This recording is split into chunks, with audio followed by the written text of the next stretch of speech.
दोस्तों, मैं अभिनव नेगी और जोशित सर आप सबका स्वागत करते हैं। गेट 2022 और इंजीनियरिंग सर्विसेज 2022 आप दे चुके हैं। इस एग्ज़ाम देने की सीरीज़ में आपका नेक्स्ट एग्ज़ाम होने वाला है बार्क एग्ज़ामिनेशन। बहुत सारे बच्चों का GATE exam, ES exam up to expectation हुआ होगा और कुछ बच्चों का अप टू एक्सपेक्टेशन नहीं भी हुआ होगा। दोस्तों, मैं आपको हमेशा एक बात कहता हूँ कि मान लो तो हार है और ठान लो तो जीत है। कुछ बच्चे निराश हुए होंगे, उन्होंने हार मान ली होगी और कुछ बच्चों में अभी भी वो आग, वो जिद बाकी है और जिद है तो जीत है। दोस्तों, उसी जिद को मेंटेन रखना है आगे और बार्क एग्ज़ाम में हमको अपना बेस्ट देना है। बाकी सब चीज़ आप छोड़ दो, हमको अभी जो काम है वो बेस्ट देना है। इस पर्टिकुलर सेशन में हम ब्रीफ सेशन में बार्क के बारे में बताने वाले हैं कि क्या होनी चाहिए राइट स्ट्रेटजी, और साथ ही साथ कुछ फ्रीक्वेंटली आस्क्ड क्वेश्चंस होते हैं बच्चों के। वो 4 5 6 7 क्वेश्चन ऐसे बहुत सारे बच्चे बहुत डाउट करते रहते हैं, वो जल्दी से क्लियर करेंगे और उसके बाद स्ट्रेटेजी आ जाएंगे इस ब्रीफ सेशन पर। और दोस्तों, चैनल को अभी सब्सक्राइब कर लीजिए ताकि चाहे वो बार्क की सीरीज हो, चाहे आपके पास वो गेट 2023 के प्रिपरेशन हो, या कोई मोटिवेशनल सेशन हो, या कोई इंपॉर्टेंट जॉब नोटिफिकेशन हो, आपको लगातार तुरंत मिल सके सबसे पहले। तो अभी के अभी दोस्तों, चैनल को सब्सक्राइब अगर अभी तक नहीं किया है तो सब्सक्राइब कर लेना। इस सेशन में हम क्या करने वाले हैं आपको एक बार उसके लिए ब्रीफ कर देंगे आपके फेवरेट, मेरे favourite जोशित sir. Thank you so much sir. तो सबसे पहले मैं आपको फटाफट से बता देता हूं कि इस पूरे सेशन के दौरान हम कौन कौन से सवालों को लेने वाले हैं। और ये सवाल वो क्वेश्चन हैं जो बहुत बार पूछे जाते हैं स्टूडेंट्स की तरफ से। सबसे पहले हम समझेंगे कि बहुत ही बेसिक एक आइडिया कि डीजीएफएस और ओसीईएस प्रोग्राम में अंतर क्या होता है। ये दोनों ही ट्रेनिंग प्रोग्राम हैं, या कौन सा प्रोग्राम में एमटेक होगा या कौन सा 1 ईयर प्रोग्राम है, उसको हम समझेंगे। अपार्ट फ्रॉम दिस हम लोग देखेंगे भाई कौन कौन सी इंपॉर्टेंट डेट्स है, क्योंकि आपको पता है कोविड जब से आया है तब से डेट्स को लेकर के हम लोगों को और अवेयरनेस अब रखनी चाहिए, क्योंकि यू नेवर नो कि कब भाई कौन सा एग्जाम आगे पीछे हो जाता है। इसमें भी 2 3 डेट्स हैं जो आगे पीछे हुई हैं, बट अब जो डेट आ चुकी है हमारे पास वो फाइनलाइज्ड है टिल दिस पर्टिकुलर डेट। उसके बाद सिलेक्शन प्रोसेस भी देखेंगे हम लोग कि भाई कितने मतलब इसमें स्टेप्स होने वाले हैं। कौन सा स्टेप बेसिकली आपके मार्क्स को जोड़ता है, यानी कि पेपर 1 पेपर 2 के मार्क्स जुड़ेंगे नहीं जुड़ेंगे, वो सारी बातें हम लोग करेंगे। इसके अलावा पे स्केल, क्योंकि भाई at the end of the day जो हो रहा है ये सिर्फ पैसों के लिए हो रहा है, तो पे स्केल पैसा जरूरी है बॉस, क्योंकि भाई क्रेडिट तो होनी चाहिए सैलरी, तभी मजा आएगा। उसके अलावा हम समझेंगे कि सिलेबस क्या क्या है, क्योंकि एक बार आपको सिलेबस पता होगा तो आप अपनी करंट सिचुएशन को पता कर पाएंगे कि कितनी और मेहनत करनी है आपको इस एग्जामिनेशन को निकालने के लिए।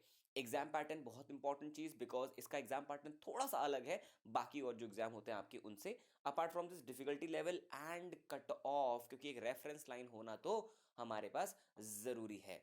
तो एक काम करते हैं, सबसे पहले शुरू करते हैं सबसे बड़े सवाल के साथ, जो बहुत बार पूछा जाता है कि ये डीजीएफएस और ओसीईएस में अंतर क्या है। मैं आपको बता दूं कि ये दोनों के लिए ऐसा बिल्कुल भी नहीं है कि आपको कोई अलग से एग्जाम देना है।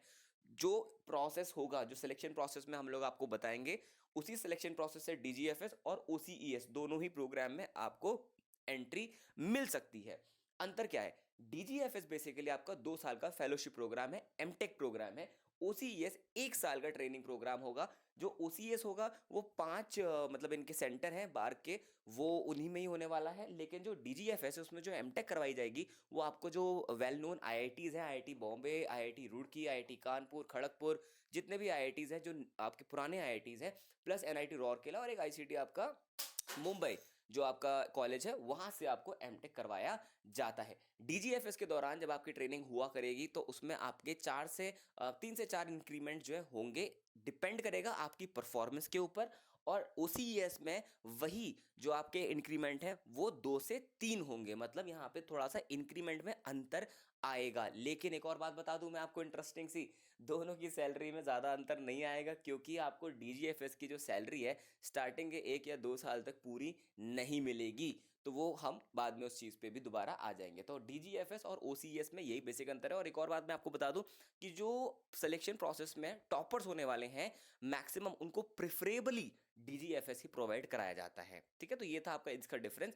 अब हम क्विकली चलते हैं इंपॉर्टेंट डेट्स की तरफ। ओके दोस्तों, एक बार मैं फिर से आपको याद दिला दूं कि बहुत जल्द हम आपको इसी चीज़ का क्या होना चाहिए हमारे पास राइट स्ट्रेटजी अपकमिंग डेज में वो भी बताने वाले हैं।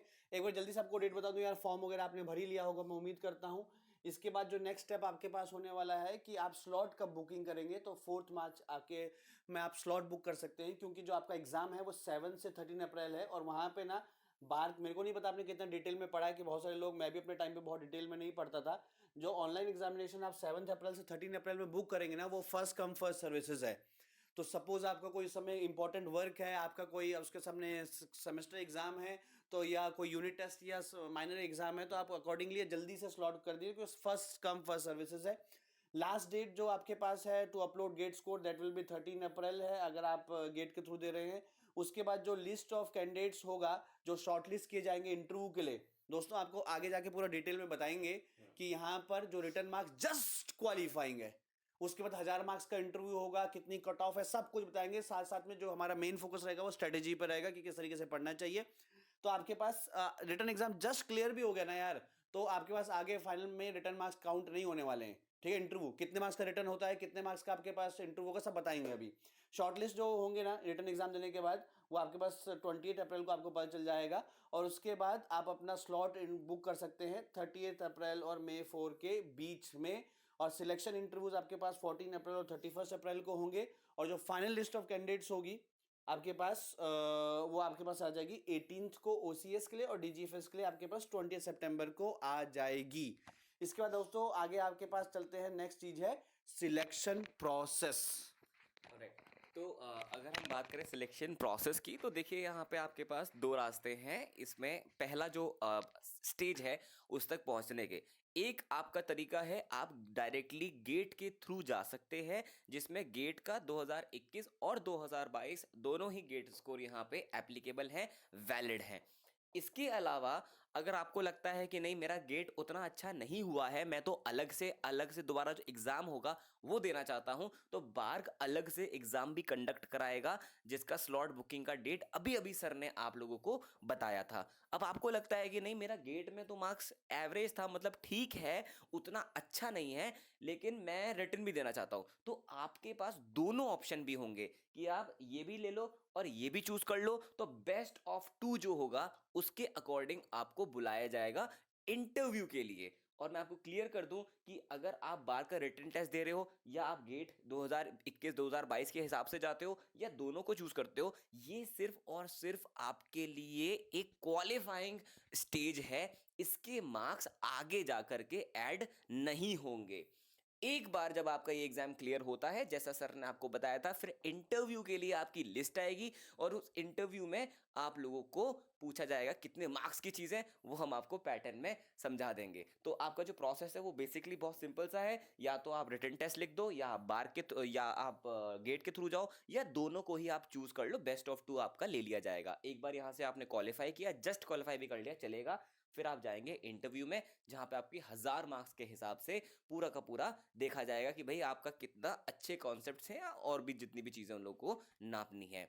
आगे चलेंगे हम लोग, तो आगे आता है आपके पास पे स्केल, क्योंकि भाई सैलरी भी जरूरी है, तो पे स्केल के बारे में हम बात करेंगे अभिनव सर से। ठीक है दोस्तों, तो आपके पास बार स्कोर को बता देंगे क्या, अगर देखो सुनो, जो आपके पास ये है ना वो आपको बता देंगे कि आपके पास कितना था कट ऑफ। आप वो क्लियर कर रहे होंगे तो डायरेक्ट आप इंटरव्यू दे सकते हैं, अदरवाइज आपने रिटर्न टेस्ट तो दिया ही है, तो एक और चांस है, सेम पोस्ट सब वहां से सिलेक्शन होने के बाद, यहाँ से सिलेक्शन होने के बाद सेम पे स्केल मिलेगा, सेम पे मिलेगा, और साथ साथ में सेम प्रमोशन भी मिलेगा। ऐसा नहीं होगा कि यहाँ वाले को जल्दी प्रमोशन करेंगे, यहाँ वाले को बाद में, same scale same post same promotion rate. इसमें एक चीज और मैं ऐड कर दूं कि जैसे गेट में होता है ना कि अगर आप 2 पेपर देते हो तो आपको डबल फीस देनी पड़ती है, इसमें ऐसा नहीं है, ठीक है। तो इसमें मैं कहूंगा कोई भी समझदार व्यक्ति जो होगा वो ये करेगा कि भाई अगर आप रिटन टेस्ट देने जा रहे हो ना, और आपने गेट भी दिया हुआ है, तो आप दोनों चूज करो, आपसे कोई एक्स्ट्रा पेमेंट नहीं लिया जाएगा, आपको कोई एडिशनल कुछ नहीं, बस आपको माइक्रो सेकंड लगेगा एक जो बॉक्स होगा उस पर टिक करने में कि मैं दोनों ही को ऑप्शंस को चूज करना चाहता हूं। तो इस चीज को ध्यान रखना, दोनों को कर देना, इतना दिमाग लगाने की जरूरत है ही नहीं सर। पे स्केल पे चलते हैं दोस्तों, अभी आपको डिटेल में और भी बता देंगे इंटरव्यू का क्या होना चाहिए, वो सब कुछ डिटेल में भी बता देंगे। उसके बाद आगे चलते हैं, पे स्केल आपके पास यार एकदम गेस्टेड ऑफिसर वाला है, पे स्केल 10 आपके पास है 7th पे कमीशन के हिसाब से, लेवल 10 और 56,100 वाला आपके पास स्केल होगा। लेवल 10 मतलब गेस्टेड ऑफिसर वाला, क्लास 1 ऑफिसर वाला दोस्तों, ठीक है। और इसके बाद आगे चलते हैं हम आगे पास सिलेबस पर। तो सिलेबस एक बार सर आपको जल्दी से बता देंगे। इस सिलेबस से पहले भी यार एक बार आपके पास एग्जाम पैटर्न पर आ जाते हैं कि एग्जाम पैटर्न कैसा होगा आपके पास। तो एग्जाम पैटर्न कैसा होगा एक बार आप बता देते हैं, आप ही बताओ। तो गाइस एग्जाम पैटर्न में आपके पास टोटल आने वाले हैं, देखो टोटल एमसीक्यू ही आएंगे, ना इसमें एनईटी देखने को मिलेगा, ना आपको एमएसक्यू देखने को मिलेगा, सिर्फ एमसीक्यू देखने को ही मिलेगा। टोटल 100 सवाल होंगे आपके पास, टोटल 100 क्वेश्चन रहेंगे आपके पास, और उसी के साथ मैं आपको बता दूं कि हर एक सवाल होगा 3 मार्क्स का, यानी कि टोटल मार्क्स कितने हो गए 300 नंबर, और नेगेटिव मार्किंग 1/3 है। तो अगर आप गलती करते हो, कोई भी आपका अगर आंसर गलत आता है, तो आपका 1 मार्क जो है वो कट जाएगा 300 में से। तो आपको पता होना चाहिए, और ड्यूरेशन जो है आपका वो 120 मिनट है। तो डिफिकल्टी लेवल हम लास्ट में वैसे तो बताएंगे, पर खुद भी आप गैस कर सकते हो difficulty level as per the GATE examination, अगर हम गेट को मान के चलें as a reference point. Okay, तो सर नेक्स्ट एक बार देखते हैं अगली कोई चीज। हाँ दोस्तों देखो, गेट में आपके पास क्या होगा ना कि आपके पास 65 क्वेश्चंस होंगे 180 मिनट्स में। 180 मिनट्स में 65 क्वेश्चंस। यहाँ पे आपके पास 120 मिनट्स में आपके पास 100 क्वेश्चंस है। कम समय, मोर नंबर ऑफ क्वेश्चंस। तो डिफिकल्टी लेवल यार इतना एप्टीट्यूड आप सबका ही अच्छा है कि आपको पता होगा डिफिकल्टी लेवल कैसा होगा, कम समय में ज़्यादा क्वेश्चन करने हैं। तो गेट के मुकाबले आपके पास डिफिकल्टी लेवल यहाँ पर होगा थोड़ा सा कम, ठीक है। आपके पास थोड़ा सा जो कॉन्सेप्चुअल क्वेश्चंस होंगे वो उतने ज़्यादा डेप्थ के नहीं होंगे जितने गेट में आते हैं। और आपके पास कुछ क्वेश्चंस मार्क में ऐसे भी मिलेंगे जो आप डायरेक्ट क्वेश्चन देख के ही टिक करोगे। जैसे आपके पास गेट में 1 मार्क्स वाले क्वेश्चन होते हैं ना, तो यहाँ पर उनकी प्रोपोर्शन थोड़ा सा ज़्यादा होगा, क्योंकि यहाँ पे आपको कम समय पे ज़्यादा क्वेश्चन करने हैं। वर्चुअल कैलकुलेटर आपके पास वहीं पे रहेगा, वहीं पे आप यूज़ कर भी सकते हैं। तो जिन्होंने गेट के लिए अच्छी प्रैक्टिस करी थी वर्चुअल कैलकुलेटर के, उनका फायदा होगा। जिनको गेट एग्जाम देने के बाद पता चल गया कि वर्चुअल कैलकुलेटर से 2-4 मार्क्स मेरे कम हो जाते हैं, वो अपने अकॉर्डिंगली प्रिपेयर कर भी लें। इसके बाद फटाफट से हम लोग गो थ्रू करेंगे आपका जो कट ऑफ है उसके ऊपर, राइट। सो कट ऑफ चलता है, हाँ। तो सर आप एक बार कट ऑफ हाँ, ब्रीफ तो दोस्तों एक बार मैं आपको कट ऑफ जल्दी से बता दूं कि देखो कट ऑफ बार का थोड़ा वेरिएशन जो होता है ना ईयर बाय ईयर, बहुत थोड़ा सा, जैसे इंजीनियरिंग सर्विस है ना, प्रीलिम्स में आपका कुछ कट ऑफ इस साल गया 238, अगले साल 4-5 मार्क्स 10 मार्क्स ऊपर नीचे हो जाएगा। गेट में आपके पास गेट कट ऑफ 28 से लेकर 32-34 तक ही घूम रहा है पिछले 10 साल से। यहाँ पे कट ऑफ का थोड़ा सा वेरिएशन थोड़ा ज़्यादा हो जाता है, depends upon difficulty level and number of seats that year. जैसे कि अगर मैं आपको 2020 में बताऊँ ना, तो आपके जो सिविल इंजीनियरिंग के लिए बात करूँ वो 135 कट ऑफ था आउट ऑफ 300। ये था 2020 में सिविल इंजीनियरिंग के लिए, और 2021 में ये कट ऑफ जो गया है दैट इज 105 आउट ऑफ 300। लेकिन ये सिविल के लिए, ये सेशन हर ब्रांच के लिए दोस्तों। तो बाकी ब्रांचेस के लिए जो कट ऑफ गया है इलेक्ट्रिकल, मैकेनिकल, इलेक्ट्रॉनिक्स के अलग अलग साल, मैं पिछले 2 साल का आपको बताऊं तो ये वेरिएशन लगभग कर जाता है आपके पास 130 से लेके 180 मार्क्स का ह्यूज वेरिएशन होता है दोस्तों। मैकेनिकल, इलेक्ट्रिकल, ईसी, आपके पास कंप्यूटर साइंस हो तो ठीक है। सिविल में भी तो आप देखेंगे 135 से 105 वेरिएशन कर गया, यहाँ पे भी वेरिएशन कर जाता है depending upon number of seats. लेकिन अच्छी बात या बुरी बात डिपेंड, वो अलग अलग बंदे पे कह सकता है। मैं यहाँ पे खड़े होकर मेरे लिए बड़ा आसान है कहना ये अच्छी बात है बुरी बात है, वो आपको पता होगा। अच्छी बात या बुरी बात यहाँ पर ये है कि इसके बाद ये रिटर्न मार्क्स का कोई मतलब नहीं है, सिर्फ और सिर्फ क्वालिफाइंग नेचर के थे ये। तो अगर आपने जस्ट क्वालिफाई भी कर लेना, 5 सब्जेक्ट आपके स्ट्रॉन्ग थे, सिर्फ सारे सब्जेक्ट स्ट्रॉन्ग नहीं थे, तो आपके पास इंटरव्यू में पहुंच जाएंगे 1000 मार्क्स का। और इंटरव्यू 1000 मार्क्स का होगा ना, तो आपको ये बता दूं कि IOCL हो, HPCL हो, ONGC हो, उन सबका जो इंटरव्यू होता है उसमें बहुत सारे क्वेश्चंस आपके पास नॉन टेक्निकल भी पूछे जाते हैं, या वहां पर 70% तो गेट स्कोर का वेटेज होता है, या उस रिटन एग्जाम का वेटेज होता है जो उसको PSU को कंडक्ट कर रहा है। लेकिन यहाँ पर जो इंटरव्यू होगा प्योर टेक्निकल होगा। मैं खुद दिया हूँ यार 2012 में, ठीक है, प्योर अनुशक्ति नगर बॉम्बे में, प्योर टेक्निकल होगा ये इंटरव्यू, कोई इधर उधर की बात नहीं। हो सकता है शुरुआत में आपसे इधर उधर की बात पूछ भी ले, कहाँ से हो, वो किस जगह किस चीज के लिए फेमस है, लेकिन वो सिर्फ और सिर्फ आपको कॉन्फिडेंस दिलाने के लिए होगा। उसके बाद 90% ऑफ टाइम वो पूछते हैं आपसे कि आपने 3 फेवरेट टॉपिक्स बता दीजिए, 3 या 4। तो पैनल मेंबर 5-6 मेंबर का बोर्ड होता है, वो आपसे उन टॉपिक्स के ऊपर ही मोस्टली क्वेश्चन पूछेगा। उसका एक ही मोटिव है, ये जानना कि आप रिसर्च में वाकई इच्छुक हो, कहीं आप ऐसे ही हवा काटने तो नहीं आ रहे हो। दूसरा, आपके पास इन डेप्थ नॉलेज है कि नहीं है, कॉन्सेप्ट को आप सही से लिंक कर पाते हो कि नहीं। एक और चीज वो बहुत देखते हैं कि कॉन्सेप्ट को लिंक कर पा रहे हो कि नहीं। हो सकता है फाइनल रिजल्ट पे ना पहुंचे, लेकिन एक बच्चा होता है ना कि रिजल्ट तो उसको फाइनल रिजल्ट या फाइनल आंसर तक तो नहीं पहुंचता, लेकिन वो बीच में जो कॉन्सेप्ट भी लिंक कर रहा है वो बहुत बेकार है, मतलब उसको समझ आ रहा है कि ये पहुंच ही नहीं सकता। एक दूसरा बच्चा होता है जो कॉन्सेप्ट को लिंक लिंक लिंक अच्छा कर रहा है, अच्छा कॉन्सेप्ट जा रहा है, फाइनल आंसर तक एनी हाउ नहीं पहुंच पाया, तो वो उस बच्चे को इंपॉर्टेंस देते हैं कि जिनको समझ रहा है कि कॉन्सेप्ट लिंक कर पा रहा है सही वे में, उसको भी वो इक्वली इंपॉर्टेंस देते हैं। हो सकता है फाइनल आंसर ना बता पाओ तब भी आपको सिलेक्शन कर लें, वो कॉन्सेप्ट से मतलब है उनको बहुत ज़्यादा। ठीक है, तो 1000 मार्क्स का यहाँ पे आपके पास इंटरव्यू होगा, यहीं पे फाइनल सिलेक्शन आपके पास होने वाला है। ये सिर्फ और सिर्फ क्वालिफाइंग नेचर का है आपके पास, प्योर इंटरव्यू। आपने जीन्स पहनी है, आपके हेयर कॉम है कि नहीं है, उससे वहाँ पे कोई फर्क नहीं पड़ता, क्योंकि वो प्योर आपके पास साइंटिस्ट ही बनाना चाहते हैं, एकदम वो लंबे बाल वाला, एकदम टेक्निकल तरीके से। ठीक है, इसके बाद आपके पास एक बार जल्दी सर आपको सिलेबस बता देंगे अलग अलग ब्रांचेस जी। का। तो अगर मैं सिलेबस की बात करूं तो यहाँ पे गेट का जो सिलेबस है उससे बहुत ज़्यादा कोई वेरिएशन नहीं है। एक मेजर इंपॉर्टेंट चेंज जो आएगा वो that is your general aptitude. जो एप्टीट्यूड वाला पार्ट आता है गेट एग्जामिनेशन में वो यहाँ पे देखने को नहीं मिलेगा। डबल ई के लिए आपके लिए ये सारे के सारे सब्जेक्ट्स हैं जो आपके सिलेबस में आएंगे, एंड ईसी के लिए ये सारे सब्जेक्ट्स हैं। मैं आपको बता दूं एप्टीट्यूड जो आता है गेट में वो हटा दीजिए, बाकी जो भी बचता है वो बिल्कुल वैसा का वैसा ही आप कंसिडर करेंगे इसके सिलेबस में भी। सिविल की बात करूँ तो सिविल में भी इंजीनियरिंग मैथमेटिक्स भी है इसमें, और आपका एनवायरनमेंट, मतलब सारे के सारे सब्जेक्ट यहाँ पे कंसिडरेशन में आपने लेने पड़ेंगे। अपार्ट फ्रॉम दिस मैकेनिकल भी बिल्कुल सेम टू सेम है, यहाँ पे भी बिल्कुल वही चीज़ करनी है आपको जो गेट में कर रहे थे, कुछ भी एडिशनल नहीं पढ़ना है। हाँ ये ज़रूर है कि कम पढ़ना है, एप्टीट्यूड पे आपको इतना ज़्यादा जोर नहीं देना है। एंड अब चलते हैं उस पर्टिकुलर चीज़ पर जिसका आप सभी लोगों को बेसब्री से इंतजार था, and that was the strategy for this examination, जिसके लिए ठीक आपके पास बचे हैं, अगर मैं थोड़ा सा फैक्टर ऑफ सेफ्टी ले लूँ तो 1 महीना और चंद दिन। तो 1 महीना ही आप मान के चलिए, बाकी तो आपका इधर उधर टाइम जो निकलेगा उसको कंसिडर नहीं करते हैं। तो सर जैसे अगर मैं एज अ स्टूडेंट आपसे पूछूं कि भाई सर मेरा ना मतलब इतनी अच्छी प्रिपरेशन अभी है नहीं, राइट, और मुझे आप ये मान के चलिए सिर्फ 20-30% है, मैंने 3-4 बड़े बड़े सब्जेक्ट जो थे वो पढ़ लिए थे, उसके बेसिस पे मैंने एग्ज़ाम दे दिया अपना गेट और ईएस का। तो अब 1 महीने बाद एग्ज़ाम है बार का, तो आप सर मुझे क्या सजेशन देना चाहेंगे कि अगर मतलब मैं पूरा सिलेबस जो बचा है वो कवर कर लूँ या कुछ और आप कहना बिल्कुल चाहेंगे? सर, इसका मैं एक आंसर देता हूँ, उससे पहले बस 1 मिनट और आपका लूंगा। दोस्तों, किसी भी एग्जाम में 3 टाइप के क्वेश्चन आते हैं, फिर मैं सर के आंसर पे आ रहा हूँ। वो 3 टाइप के क्वेश्चन होते हैं, कॉन्सेप्चुअल, फॉर्मूला बेस्ड और डाटा बेस्ड। इंजीनियरिंग सर्विसेज में आपने जो क्वेश्चंस आएंगे वो फॉर्मूला बेस्ड और डाटा बेस्ड बहुत ज़्यादा आएंगे, कॉन्सेप्चुअल उतने ज़्यादा नहीं आएंगे। गेट में कॉन्सेप्चुअल क्वेश्चंस बहुत ज़्यादा आएंगे, लेकिन बार्क में ऑलमोस्ट ऑलमोस्ट कॉन्सेप्चुअल क्वेश्चंस आपके पास आएंगे 30% के आसपास। ये आपके पास आ जाएंगे लगभग लगभग 45% के आसपास, और रिमेनिंग 25% आपके पास आ जाएंगे आपके पास डाटाबेस क्वेश्चन। कॉन्सेप्ट क्वेश्चन भी एकदम गेट वाले नहीं आएंगे कि 4 मिनट लग जाए, 3 मिनट लग जाए, बहुत कम लगेगा।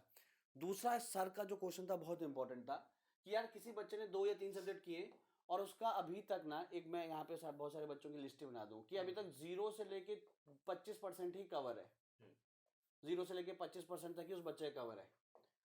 जैसे कि सर ने कहा गेट और ईएससी उसने कुछ कुछ पढ़ लिया था और 0 से 25% अभी कवर है। दोस्तों, आपको बार्क एग्जाम आपने फॉर्म भर दिया है तो आप दे दीजिए पैटर्न जानने के लिए, एक एनवायरनमेंट जानने के लिए, लेकिन आपका बार्क टारगेट अभी नहीं होना चाहिए। कोई आपको नहीं बताएगा, हम आपको बता दे रहे हैं। हाँ सच बात जो है उस पे ही बात करते सच हैं, पे दैट बात विल बी मोर है बेनिफिशियल ना, आप ही लोगों के है ना। लिए। दोस्तों, बहुत सारे बच्चे क्या गलती करते हैं, मैं अपने दोस्तों को भी देखता था जब हम तैयारी करते थे कि यार एक एग्जाम दिया गेट, फिर कुछ महीने बाद ईएससी, फिर कुछ महीने बाद यूपीपीएससी या कोई और एग्जाम, उसके बाद कोई और एचपीसीएल, कोई और पीएसयू, कोई और वाइजैक स्टील, फिर बार्क, फिर कुछ। हमेशा वो 2-2 महीने में एग्जाम ही देता रहा, और क्योंकि वो 2-2 महीने एग्जाम देता रहा तो हर 2 महीने वो पूरा पढ़ने की कोशिश कर रहा था, तो ढंग से पढ़ नहीं पाएगा कॉन्सेप्ट, फिर 2 महीने में पूरा पढ़ने की कोशिश कर रहा था, ढंग से पढ़ नहीं पाएगा, कुछ नहीं होने वाला है। फर्स्ट साइकिल आपका जब भी आप पढ़ें तो आपके पास कंप्लीट साइकिल होना चाहिए, जिसमें आप 8 से 9 महीने जमकर पढ़ रहे हैं। उस समय आप एग्जाम दे लीजिए, लेकिन आपका टारगेट उनको क्लियर करना नहीं होना चाहिए, टारगेट आपका एग्जाम पैटर्न जानना होना चाहिए। फर्स्ट समय आपका 8-9 महीने पूरा साइकिल आपका होना चाहिए, उसके बाद पढ़ने के लिए होना चाहिए पहला साइकिल, उसके बाद आप एग्जाम तोड़ते रहिए। तो ये सवाल था, ये उत्तर था कि जिस बच्चे ने अभी तक 0 से 25% कवर किया, दोस्तों आपके लिए बार्क नहीं है, क्योंकि आप फिर बार्क में होने नहीं वाला 1 महीने में कुछ, फिर आप अगले अप्रैल के बाद फिर से उसी दुविधा में हो जाएंगे कि 2 महीने में फिर से कोई नया एग्जाम हो गया, फिर वो क्लियर नहीं होगा। अब आते हैं उस बच्चे की तरफ जिसके लगभग लगभग 25 से 75%, या 25 भी मैं नहीं लिखता हूं, बेटर होगा कि जिसका अभी तक 60 to 75% हो चुका है सिलेबस। दोस्तों मैं 0 to 25 लिख रहा हूँ, इसको आप 0 to 60 या 0 to 50 भी मान लोगे ना, अगर 50% तक भी हुआ है तो रिमेनिंग 50 एक महीने में कंप्लीट नहीं होगा। ठीक है, अब मैं मान लेता हूँ 60 to 75% जिसका कंप्लीट हो चुका है। सर आप उसके लिए क्या बोलना चाहेंगे? जी। तो अगर देखिए ये एग्ज़ाम में हमारे पास कुछ टाइम होता ज़्यादा, पहला फैक्टर तो वही है। और उससे ज़्यादा इम्पॉर्टेंट फैक्टर जो सभी लोग कहीं न कहीं मिस कर दे रहे हैं, वो है कि हमारा जो पहला एग्ज़ाम है, जो बार्क वाला रिटन टेस्ट है, वो सिर्फ़ और सिर्फ़ क्वालिफ़ाइंग नेचर का है। 75% अगर आपका तैयार हो चुका है, इट मीन्स कि आपने एक अच्छा खासा सिलेबस तैयार कर लिया है, राइट? तो अब आपको क्या करना है, आप बिल्कुल भी ये मत सोचना कि मैं बचा हुआ 25% भी इस महीने में कवर करके 100% पूरा कर लूंगा या कर लूंगी और अपना एग्जाम निकाल पाऊंगा या निकाल पाऊंगी, because that is not possible. क्योंकि आप जब वो 25% कर रहे होंगे, आप ये पूरा 75% रिवाइज करना छोड़ चुके होंगे।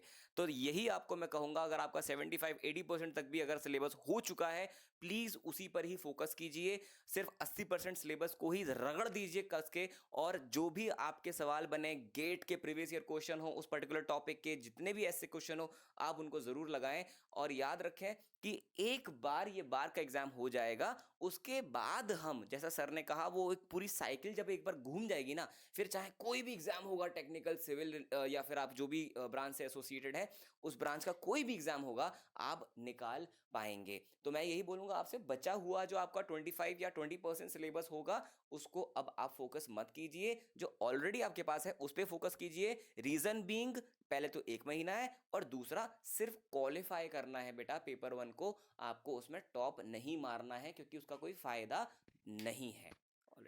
ओके दोस्तों, हम दोनों ही अभी डिस्कस कर रहे थे ना यार, कि अगर ये कोई और एग्जाम होता ना, तो यहाँ पे हम आपको राय दे देते कि यार ठीक है, आप बाकी को मतलब दिन में आप मैक्सिमम समय दो बाकी कंप्लीट करने के लिए।